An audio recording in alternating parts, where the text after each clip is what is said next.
Hayırlı gün muhterem tamашачылар. Бүгін октябрьнің 13 күнінде сіздің білен тур эфирде мен Назым Сәфәров болырмын. Халықны башкаларга таныту үшін гадәттә аның асыл ул кызларын атап күрсәтәләр. Мәгълүм җырдагыча, сез кайсы халыктан дисәләр, батырлар исемен атадым. Халкыбызның асыл сыйфатларын үзенә туплаган батыр йөрәкле милләттәшебез Фәндәс ага Сафиуллинны искә алу өчен без бүген студиягә аның белән 30 елдан артык бергә аралашып, хезмәттәшлек итеп яшәгән улуг затларыбызның берсен, җәмәгать һәм сәясәт эшлеклесе Татарстанның халык шагыйре Разил Исмәгыйль улы Вәлиевне чакырдык. Хәерле көн, Разил абый. Хәерле көн, исәнмесез? Әле менә кичә генә үзеңнең фикердәшең булып, кичә генә аралашып яшәгән кеше турында иде дип сөйләшү әлбәттә авыр инде. Ләкин миңа калса, бөтен гомерен яшәвен халыкка багышлаган, аны башкалар белән тигез итүгә багышлаган кешене искә алмыйча, аның турында сөйләмичә дөрес булмас иде. Фәндәс ага белән дөрес әйттегез, мин гомерем буе аралашып, киңәш табыш итеп яшәдем, әмма ләкин киләчәктә дә шулай булыр дип уйлыйм. Мин аның рухы белән киңәшермен. Аның язган әсәрләре буенча үземә яңа фикерләрен, дөресләрен тугры юлга бастырырмын. Фәндәс агай турында сөйли башлагач, бик күп сүзләрем бар минем. Аның турында бик күп сүзләр әйтеп булыр иде. Чөнки ул күп кырлы шәхес. Менә бер карыйсың, ул пат аксакал, искиткеч акыллы, шул хәтле белемле, мәгълүматлы кеше. Аның хәтта куркып каласы аның яшәгәндә. Ул шул хәт күп белә. Икенче караганда яшәп утырасың, сабый бала шикелле. Наразы сабый, ихлас, искиткеч, күңеле ачык һәм бер кайчанда бер кеше турында яман сүз әйтмәс. Һәм бер кайчанда алдый белми торган кеше иде. Алдаша белмәйде. Һәм ул сәясәттә дә тормышта. Сәясәттә бу бүтәндә бик гайри табигый сыйфат. Билгеле, бигрәк тә сәясәттә бит. Ул тормышта да алдаша белмәйде, сәясәттә дә алдаша белмәйде. Һәм бик тә ярдәмчел кеше иде. Әгәр дә кем аның янына ярдәм сорап килә икән, аны бүтән мөмкинлекләрен файдаланып аңа ярдәм итәргә тырыша иде. Гомумән, аның турында бик күп сүзләр сөйләп булыр иде. Һәм ачык кеше дә иде. Журналистларга мин бер кайчанда аның юк, кайфым юк, бу турыда сорарга миңа уңайсыз, мин инде улы яки мин сәясәттән киттем дигән бер кайчанда да сүзе булмады. Кире кагылу булмады. Ул битараф кеше түгел иде. Ул бер нәрсәгә дә битараф түгел. Әгәр дә ул бер вакыйга була икән, бүтән континенттамы, бүтән кыйтгадамы, бүтән илдәме, Россиядамы, Татарстандамы, авылдамы, шәһәрдәме, аның бүтән нәрсәгә үз фикере бар иде. Һәм ул фикерен яшерми турыдан-туры йөзгә бәреп туры итеп әйтә иде. Һәм әйтүе дә турыдан-туры йөзгә бәреп әйтсә дә, ул бер кашанда кемнедер рәнҗетерлек итеп әйтмәй иде. Ул шутлы матур итеп әйтә белә иде битеге. Ул күңелгә дә үтеп керә иде. Әмма ләкин рәнҗетмәйде иде. Менә телевизор караучылар арасында Фәндәс абыйның эшчәнлеге белән аны танып белмәгән кешеләргә теге кыскача гына кем иде ул дигән сорауга җавап биреп карый әле. Сез аңа җавап бирдегез инде күп итеп. Ләкин менә энциклопедик рәвештә дип әйтик инде.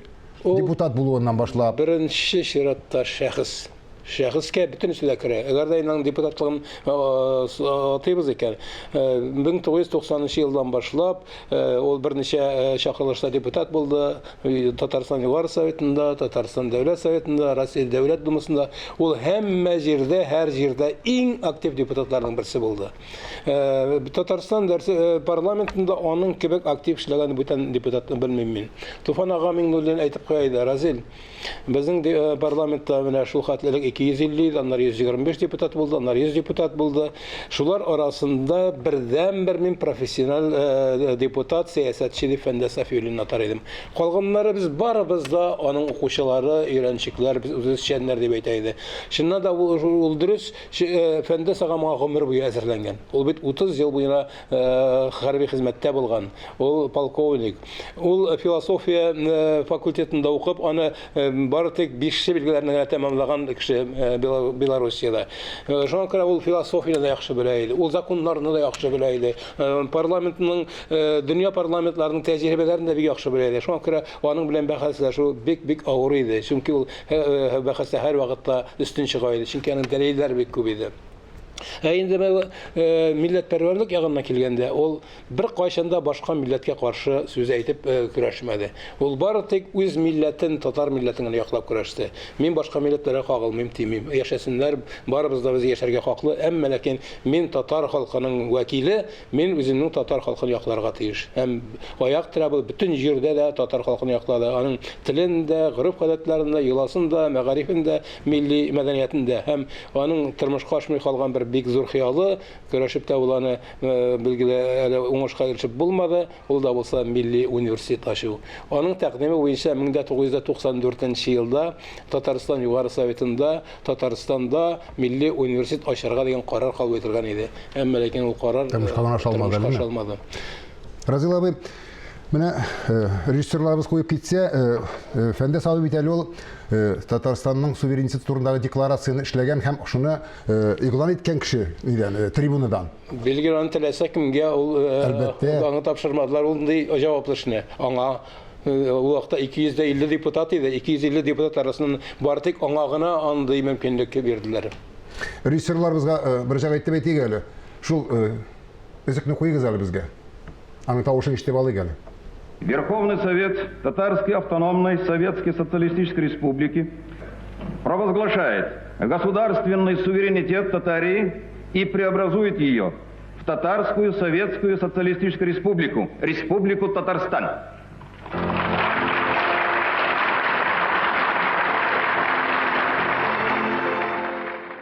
Разил абый, менә без Фәндә Сабыйның хыялы бит тормышка ашып алган күпмедер вакытка булса да, тигезләр арасында тигез булсын дигән сүз бит инде. Ул бит һәр вакытта гомерен шуңа багышлады бит инде. Татар да башка милләтләр шикелле, Татарстанда башка дәүләтләр шикелле тигез булырга тиеш дип. Менә аның бу декларациядә аягүрә басып алкышлавы шул турыда сүз сөйләп бит инде, әйме? Шулай. Шуннан Разил абый менә беренче карашка гомерен хәрби булып теге есть дип кушканны өйрәнгән кеше шундый баскычка күтәрелү, сәясәтче булу. Төбендә нәрсә ятан? Ул минем бер әңгәмәсеннән ишеткәнем бар иде, күргәнем бар иде. Мин хәрби була алмадым инде күңелем белән дип. Әллә шуннан да шулай булды микән? Шуннан да миңа да һәр вакыт әйтә мин хәрби хезмәткә ни өчен киттем? Чөнки бик авыр хәлдә яшәдек. Мин ярым ятим. Тормыш мәҗбүр итте диме? Бабай да хәерче хәлдә бабай белән яшәдек. Мин ишраклы рәвештә урамда барганда бөгелмәдә белдерү күрдем. Шундый җиргә укырга кабул ителәр дип. Барып керсәм ул хәрби военкомат булып чыкты. Һәм шуннан соң мин карадым да танк училищесында укырга гариза яздым. Һәм шунда кирәк киттем. Әмма ләкин мин бер кашында хәрби була алмадым. Минем асылым андай түгел иде дип әйтә иде ул. Чөнки мин бер кашында сугыш белән мәсьәләне хәл итүгә каршы булдым. Һәм соңыннан әйтергә кирәк, парламентка депутат булып сайлагач, конституция кабул иткәндә, ул конституция кабул итү буенча комиссия әгъзасы иде. Аның бер статьясы, бер маддәсе кирип китте. Ул аны һәр вакыт горурланып сөйли. Аның тәкъдиме белән. Аның тәкъдиме белән ул 15нче статья бүгенге көндә дә бар ул. Татарстан Республикасы милләтара мәсьәләләрне, башка мәсьәләләрне сугыш юлы хәл итүгә каршы дигән. Пацифист. Аннан соң Чечняда сугыш башлангач, Татарстандагы яшьләрне Чечняга җибәрмәү турында карар кабул итүгә иреште ул. Гомумән пацифист иде ул. Сугышка каршы кеше иде. Ни өчен сугышка каршы? Чөнки ул белгән инде шул армиянең иченә кирип китеп, гаскәринең әйбетеге. Ул юл белән хәл итеп булмаячагын. Сугышлар күп булды бит тарихта. Анда Татарстаннан да кешеләр һәлак булды, Россиядән да. Сугышта җиңүчеләр юк, булмый диләр. Булмый, менә нәкъ шул аның сүзләре бу. Сугыш ул беркемгә дә файда китерми. Җиңүчегә дә, җиңелүчегә дә, чөнки чыннан да анда кеше кырыла, халык кырыла. Бүген берсе җиңә, икенче көндә икенче җиңә. Гомумән ул асылы белән сугышка каршы иде. Һәм менә бу хәрби хезмәттән киткәннән соң парламентта эшли башлагач, аны менә нәкъ шушы юлдан ул китте, үзенең эшчәнлегендә ул һәр вакытта да менә мәсьәләләрне сугыш юлдан хәл итүгә каршы иде. Татар авылында туган, Мәлбагыш хәтерем ялгышмаса, Азакай районында име. Татар белем алган дип әйтергә кирәк инде мәктәптә име. Рухы белән татар булган кеше шул дәрәҗәдә матур иттереп, образлы итеп русча сөйләшәдер. Теләсәң инде рус телендә сөйләшүче кешене үзенең ягына аудара алырга сәләтле кеше иде. Менә ул сез әйткәнчә фәлсәфә факультетында укуы да үткәндер инде аңа, ярдәм иткәндер. Улар бик сәләтле кеше иде, тумыштан сәләтле кеше иде. Телләр дигәннән ул рус телен шул хат яхшы белә иде, ул искиткеч оратор. Русча чыгыш ясаганда бөтен кешеләр колакларын шомрайтып тыңлап торалар иде. Татарча сөйләгәндә дә шулай ук иде. Татарчасыдан шул хат камил иде. Мин шаккатайдым. 30 ел буена Татарстаннан читтә яшәп, хәрбиләр арасында, руслар арасында яшәп, башка милләт вәкилләре арасында яшәп, татар телен мәсьәләле. Ул бит беларус телендә өйрәнгән. Ул беларус телендә яхшы белә иде. Ул Чехиядә хезмәт иткән, чех телендә яхшы белә иде. Гомумән ул полиглот иде, бик күп телләр белә иде. Әмма ләкин туган телен шул хат камил белә иде. Унытмаган. Чөнки ул аңа гашык гомере буена. Ул туган теленең кадерен белә иде. Татар халкының кадерен белә иде. Шуңа күрә ул туган телен теләсә дә оныталмагандыр һәм билгеле уларны теләмәде дә инде. Ул безнең телебез өчен мөмкин булган кадәр көрәште һәм шактый гына аның фикерләре узды парламентта. Аннан соң битәр ул безнең белмәүчеләр арасында барды бәлкем Мәскәүгә Думага депутат дип итте битәр ул булып киттеме. Әлбәттә әйтергә мөмкиннәр нәрсә Думаның теге Тукайча әйтеп әйтсәк индеме. Эшләгән эшем булмады дип, Садри Максудулла заманындагы шикелле эшләмәделәр, андый законнар кабул ителмәде дип. Ләкин сезнең бер очрашуда сөйләшкәнегез бар, аның ничек законның кабул ителмичә калуы турында. Кызык хәлләр булды аның белән. Садри Максудулла дигәннән минем бер фикерем бар. Татарда сәясәтчеләр булган. Элек заманнарда да менә 20нчы гасыр башында татарның иң атаклы сәясәтчеләре инде Садри Максудулла Россия Дәүләт Думасында депутат булган, Юсуф Акшира булган иске сәясәтче. Һәм бүгенге көндә 21нче гасыр башында, 20нчы гасыр азагында шулар дәрәҗәсендәге сәясәтче ул Фәннәс Сафиуллин. Ул әзерлекле сәясәтче, дәлилле сәясәтче, белеп сөйли торган, нигезләрен сөйли торган сәясәтче. Һәм аннары законнар кабул иткәндә аның төрле юллары бар. Ул кычкырып мин әйттем бит, кешене рәнҗетмичә яшәргә өйрәнгән кеше ул дип. Бер заманны Россия Дәүләт Думасында рус халкы турындагы закон проекты эшләнде. Махсус закон эшләнде һәм аны Дәүләт Думасына карарга керттеләр. Фәннәс агай белән очраштык та сөйләшеп утырабыз. Нишләргә инде? Әгәр дә бу закон кабул ителсә, Россиядә рус халкына бик күп хокуклар бирелә, һәм башка халыклар инде икенче урынга түгел, ниндидер 10нчы дәрәҗәгә Тигез булмыйча. Тигезлеге. Менә бу Фәннәс агай әйткән тигезлектән читләшәчәк. Принцип бузылуы инде. Тагын да ныграк читләшәчәкбез. Уйладык та әйдәгез татар халкы турында закон проект эшлик. Монда без Фәннәс агай вакытта Дәүләт Думасында иде. Без монда Казанда парламентта, үзебезнең парламентта юристлар белән киңәштек тә, без нәкъ шуңа ошатып рус халкы турында закон ошатып татар халкы турындагы закон проект эшләдек. Һәм аны Фәннәс агайга җибәрдек. Фәннәс агай аны рәсми документ итеп Россия Дәүләт Думасына карарга кертте. Һәм без аннары мөрәҗәгать иттек башка республикаларга да, башкортларга да, чуашларга да, якутларга да, Кавказ парламентларына да менә сез дә шундый закон проект эшли аласыз дип. Чуаш халкы турында, башкорт халкы турында, якут халкы турында. Һәм алар да шундый теләк белдерделәр. Әндә Россия Дәүләт Думасында шундый тәртип бар. Әгәр дә бер үк темага, бер үк иштәлектәге закон, берничә закон проекты керә икән, алар бергә каралырга тиеш. Бергә карала, депутатлар аны бергә карап, һәр берсе турында фикер алышырга тиеш. Бу закон проекты безгә килеп кергәндән соң аптырап калдылар дип әйтә. Нишләргә? Татар халкы турындагы закон проектында карарга туры киләчәк бит. Чөнки ул шундый юк. Шундый юк иштәлектә. Һәм шуннан соң бу закон проекты рус халкы турындагы закон проекты да, татар халкы турындагы закон проекты да онытылды. Бүтән күтәрелмәде. Менә бит белгән нәрсә бар, белмәгән нәрсә бар. Акыл белән эшләгән эш Фәннәс агайның акыл белән эшләгән эше.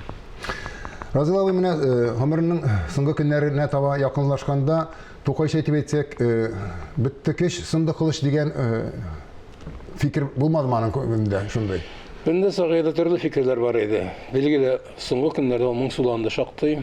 Билгеле киләчәк томанлы дип әйтә иде, әмма ләкин өмет югалтмады.